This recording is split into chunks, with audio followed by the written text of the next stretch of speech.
Bonsoir à tous. Est-ce qu'on va réussir peut-être un jour à être heureux avec nos joueurs? Je ne sais pas. En vrai, là, quand on regarde le match dans son intégralité, qu'est-ce que Bey pouvait faire? Concrètement, je ne sais pas. Alors, avant qu'on s'enflamme tous, ça n'est pas la faute de l'entraîneur ce soir. N'oublions pas que Bey a eu 48 heures à peine et encore pour préparer le match. Il prend connaissance de son effectif, il est en train d'apprendre à les connaître, il est en train d'essayer de voir qu'est-ce qu'il peut mettre en place, notamment en termes de tactique, pour faire en sorte que les joueurs soient le mieux possible à leur poste. On pourra peut-être se faire un avis plus tranché la semaine prochaine lors de l'Olympico, un Olympico qui va être des plus importants. Maintenant, qu'est-ce qu'il pourra nous apporter? Je pense qu'on le verra à ce moment-là. S'il peut nous apporter quelque chose ou non, je parle de Bey. Avant de faire le récapitulatif de tout ce qui s'est passé durant le match, franchement, je pense qu'il faudrait payer les joueurs à la prestation. Leur salaire devrait dépendre des prestations et des résultats qu'ils fournissent. Parce que quand on voit ce qui s'est passé encore ce soir, c'est pas possible. C'est pas possible de présenter ce genre de match. C'est pas possible d'attendre la moitié de la seconde période pour voir un peu d'animation, un peu de risque, un peu de percussion, c'est pas possible, c'est pas possible. On devrait payer ces mecs-là à la prestation et au résultat. Et pas avec un salaire de 300 ou 400 000 euros tous les mois. Non, ils devraient être payés à la prestation. C'est tout ce que j'ai à dire sur ça. Moi, ça commence à me gaver de voir des mecs qui ont du mal à taper dans un ballon, qui ont du mal à faire des contrôles, qui ont du mal à faire une transversale. Peixiao, est-ce qu'il arrive à remporter des 1 contre 1, ce mec-là? Est-ce que ce gars-là arrive à un moment donné à faire 1 contre 1, passer, provoquer, déborder et créer quelque chose, amener du danger? Non, c'est un mec qu'on a payé 35 millions d'euros. C'est le plus gros transfert de l'histoire du club. Moi, je commence à saturer de ces mecs-là. Je commence à saturer, franchement. On va commencer le débrief avec le résumé du match. Donc, jusqu'à la 10e minute, il ne se passe pas grand-chose. Bien sûr, on va avoir à la 10e minute un débordement sur le côté gauche. Weah qui revient. Finalement, c'est Pavard, je crois, qui la dégage. Malheureusement, sur un Brestois, parce que les Brestois, ce soir, que ça soit dans l'impact, dans l'envie, même dans le jeu, le pur jeu foot proposé, ils ont été au-dessus de nous. Donc ça revient sur un Brestois. Le Brestois, lui, va centrer. Nous, de toute façon, quand ça ne va pas, il n'y a rien qui va. C'est contré, ça arrive sur la tête d'Ayork. Ayork, tête, but. Ça fait 1-0 au bout de la 10e minute. Là, on se dit très clairement que on va passer peut-être pas une sale soirée, mais en tout cas une mauvaise soirée. Quand on voit la physionomie du match, comment c'était en train de se passer, tu le sens que ça va pas, tu sens que il faut pas grand-chose en fait pour nous faire dérailler. Hop, 10e minute, c'est parti. Lui, c'est pareil. Ce gars-là, toute l'année, en fait, il a mis que 3 buts. Il arrive contre nous, il nous met un doublé. Alors, il est vrai, pour ceux qui ont vu mon avant-match, je l'avais dit, il faut se méfier de ce joueur-là, notamment sur les duels aériens, le jeu dans les airs, le jeu en pivot, sur les coups de pied arrêtés, les centres, je l'avais dit. Ça n'a pas loupé, il a remporté tous ses duels aériens. Dans le jeu en pivot, il a été excellent et c'est lui qui nous met les 2 buts et 2 buts comme par hasard, de la tête. Bref. Ensuite, à la 25e minute, on a une longue conservation du ballon. Ensuite, on a Greenwood qui s'en va éliminer et qui va frapper du droit, qui a failli être coupé par Peixiao. Malheureusement, Peixiao n'arrive pas à reprendre le centre-tir de Greenwood. Donc au final, ça c'est notre plus grosse occasion pour le moment de la première période. Ensuite, 1 minute plus tard, on a une occasion encore avec un jeu plutôt propre de nos Olympiens qui font circuler le ballon. Ils arrivent à un moment donné avec une passe sur Guiri. Guiri qui fait une louche, je crois que c'est pour Timber. Timber qui est un peu juste. Donc finalement, ça ne crée pas une réelle occasion. À la 28e minute, on a un coup franc qui va être dégagé sur le côté. Bien sûr, c'est encore un Brestois qui va être à la récupération. Et puis là, qu'est-ce qui se passe? Centre, tête de Ludovic Ayork. Et là, on est à 2 buts à 0. Et puis là, on se dit que la messe est dite. tout simplement. Parce qu'à 2-0, vu ce qu'on était en train de proposer, en tout cas ce que nos joueurs étaient en train de proposer, c'était très difficile de se dire que oui, nos Olympiens vont y arriver, on peut avoir confiance en eux, ils vont se mettre un coup de pompe dans le derrière, et puis ils vont aller mettre au moins un but avant la mi-temps, et puis pourquoi pas faire 2-2, et puis peut-être 3-2. Non. Maintenant, nos joueurs, à part prendre des buts, ils arrivent aussi à faire l'exploit de ne pas en mettre. On y va crescendo en fait chez nos joueurs. On mettait des buts, mais on en prenait. Et puis maintenant, on prend des buts, mais on n'en met plus. Donc ça va devenir très compliqué, notamment au niveau du classement. On ne fera pas le point parce que de toute façon, là, moi, si je regarde le classement, je vais avoir envie de vomir. Donc, pas la peine. 40e minute, on a Højbjerg qui réussit à ne remporter aucun duel, qui, encore une fois, en perd un. Tout de suite, Ajorg va être lancé dans la profondeur sur le côté gauche et va enchaîner avec une frappe qui va se terminer sur la barre. On passe à côté de la catastrophe parce qu'autant dire qu'à 3-0 à la mi-temps, même si on avait encore un chouïa d'espoir à 2-0, là, c'était plié. Ensuite, en deuxième période, on a quelques changements. On a Aubameyang qui rentre, on a Nadir qui va rentrer, on a aussi Traoré et Timber. Malheureusement, ça ne va pas être suffisant. On a noté qu'à la 80e minute, il me semble, par là, Greenwood qui s'en va provoquer dans la surface de réparation, qui se fait faucher, qui a un penalty.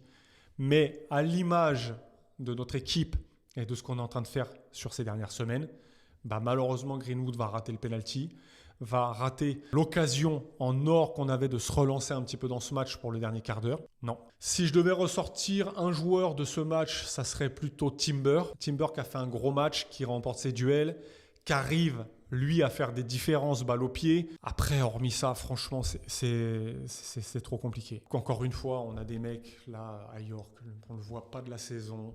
À la limite, oui, il fait des passes. Le mec, il se transforme en Son Goku contre Marseille. Il va te mettre un doublé. Et là, vous verrez, on ne le verra plus. On ne le verra plus de la saison. Mais bon, c'est pas grave, c'était contre Marseille. Et puis nous, notre image, nonchalant, pas assez d'impact physique, pas de duel remporté, pas assez de niaque, pas assez de combativité. Aucune, vraiment, j'ai trouvé quasi proche du néant, la créativité au niveau du jeu, au niveau foot, le football, le ballon, ce que vous avez dans les pieds, vous ne savez pas l'utiliser. C'est triste à mourir. On voit de la possession, mais encore une fois, c'est stérile. Il a fallu qu'on attende 10-12 minutes à la fin du match pour réussir à voir quelque chose. Alors, peut-être qu'à un moment donné, ils vont nous faire exactement la copie inverse de ce qu'ils nous ont fait jusqu'à présent. C'est-à-dire que jusqu'à présent, on avait des buts jusqu'à la 80e minute et puis de la 80e à la 94e, on prenait la foudre. Peut-être que maintenant, ils vont faire l'inverse. Peut-être que c'est une stratégie de nos joueurs en fait. Peut-être qu'ils se disent, écoutez, on va surprendre nos supporters. C'est-à-dire, on va faire l'inverse. Au lieu de mettre des buts et de jouer un petit peu de la première à la 80e, on va faire l'inverse. De la première à la 80e, on va rien foutre. On va prendre des buts. Et puis peut-être que de la 80 à la 95e, on va se mettre un coup de pompe dans le cul. Et puis on va les mettre des buts. Mais là, cette fois-ci, ce soir, en tout cas, les gars, si c'était l'objectif, c'est raté. Parce qu'on repart, on prend 2-0. Et puis finalement, tu prends 0 points. Lyon a 5 points d'avance. S'ils gagnent, ils vont jouer à Strasbourg, ça va être compliqué. Mais s'ils gagnent, ils te mettent 8 points d'avance. Donc eux, ils seront dans un fauteuil confortable sur la 3e place. Et puis toi, par contre, derrière, tu as Lille et Rennes qui ont 34 points. Si les deux clubs sont amenés à gagner, ils reviennent à 37, ils ne sont plus qu'à 3 points. Donc potentiellement, actuellement, on serait à 3 points de la 6e place. Je vous laisse imaginer un petit peu la pression dans laquelle on va se mettre. Déjà qu'on a du mal sans avoir trop de pression, mais si en plus là la pression vient se rajouter, qu'est-ce que ça va devenir? Je tiens juste à rappeler une chose, parce que là, j'anticipe déjà les commentaires sur Bay out, Bay démission, je vous avais dit que Bay c'est un tocard, etc. Commencez pas avec ça, les gars. Ça fait 48 heures qu'il est là. Il n'a pas pu travailler avec ses joueurs. Il a essayé de mettre en place déjà un nouveau système de jeu. Il était en 4-3-3. Il a essayé de mettre les joueurs dans les meilleures conditions possibles et au poste qui leur convient le mieux. C'est ce qu'il a essayé de faire. Moi, c'est ce que j'ai vu, c'est ce que j'ai constaté. Là, il a une semaine pour préparer l'Olympico qui aura lieu dimanche prochain. Autant vous dire que ce match-là, les gars, il ne faudra pas vous foirer parce que là, par contre, attention, méfiez-vous de comment vous allez présenter le match. Parce que si vous nous faites ce que vous venez de faire là, contre Lyon, on peut en prendre 3 ou 4. Et là, au Vélodrome, ça ne va pas passer, les gars. Autant vous le dire tout de suite. Donc, là, il a une semaine, Bey, pour préparer la rencontre. Ils partent en Espagne pour peut-être décompresser, je ne sais pas, parce que bon, on a pas mal de petites starlettes, hein, ils ont besoin aussi de décompresser, vous comprenez. C'est vrai que jouer à Marseille, prendre 300, 400, 500 000 euros par mois, c'est compliqué. À faire du sport, etc. C'est pas facile, il faut les comprendre, ces pauvres joueurs. À un moment donné, il faudrait leur mettre des tartes, c'est tout ce qu'ils méritent, et les payer à la prestation. Comme je l'ai dit, c'est tout ce qui devrait se passer, les payer à la prestation. Des tocards comme ça, c'est à la prestation qui devrait être payé, et rien d'autre. Prestation, résultat. Parce qu'à la limite, si la prestation elle est pitoyable, mais que derrière tu arrives à engranger des points, à la limite, à l'extrême limite, à contrario de se faire chier, on prend des points, au classement on avance. Mais là, non, c'est pas possible. Là, président, je les prends tous. Les gars, votre mois de janvier, vous prenez peanuts niveau salaire. À la limite, parce que c'est réglementaire en France, vous prenez un SMIC.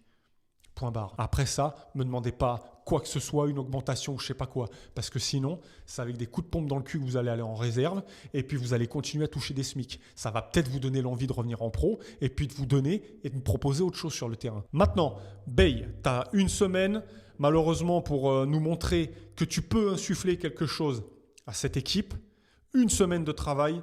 J'espère que tu vas réussir à trouver les mots et à trouver de quoi stimuler tes joueurs, à trouver de quoi leur... je sais pas moi. En fait, au final, à un moment donné, les mots, ils manquent. Est-ce que ces joueurs-là sont en capacité de comprendre un coach ? Là, maintenant, il va être temps de se poser la question. On verra. En tout cas, ce qui est certain, c'est que Bey a une semaine pour préparer l'Olympico. On verra s'il est capable ou non d'insuffler quelque chose à cette équipe.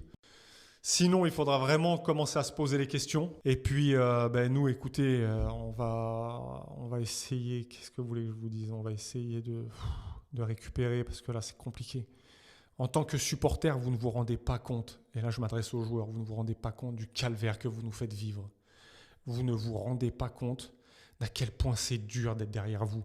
D'ailleurs, très, très grosse dédicace aux 600 supporters qui sont montés à Brest, sous la pluie, qui sont restés pendant 1h30 à chanter, malgré ce que vous leur avez montré, et malgré qu'il y ait eu 2-0 au bout de 28 minutes. À la 90e minute, on les entendait toujours. Merci à vous. Grosse dédicace à vous, les supporters. Et là, si j'étais président, je retirerais une partie du salaire à tous ces joueurs et j'indemniserais les supporters. Et que vous ne soyez pas, ou du moins, peut-être pas entièrement, mais comme je le disais, que vous preniez un SMIC. Peut-être que ça vous donnera l'envie de vous bouger le cul. En tout cas, voilà, je pense qu'on a fait le tour. Il n'y a rien d'autre à dire, les gars. C'est compliqué, c'est tout ce que vous voulez. Nos joueurs, ils nous dégoûtent, ils nous foutent la gerbe. Et ils ne nous méritent pas. Les semaines se suivent et se ressemblent. Les discours ne peuvent pas changer venant de nous, supporters marseillais, puisque de toute façon, on voit toujours la même chose. Donc les gars, on va essayer de relever la tête, nous, en tant que supporters. On va essayer de passer une bonne nuit, même si ça va être compliqué. Il y a un week-end qui va commencer très mal et qui va peut-être être encore pire quand on va voir le résultat des autres. Et puis nous, essayons de rester soudés entre nous, les amis. Force à vous, force à moi aussi, parce que ça commence à devenir compliqué mentalement. On se retrouvera prochainement pour une vidéo future, peut-être sur Longoria, peut-être sur un avant-match. En tout cas, l'actualité, je vous la partagerai dès que j'ai des infos. D'ici là, portez-vous bien, les amis. Et puis, n'oubliez pas, allez l'OM.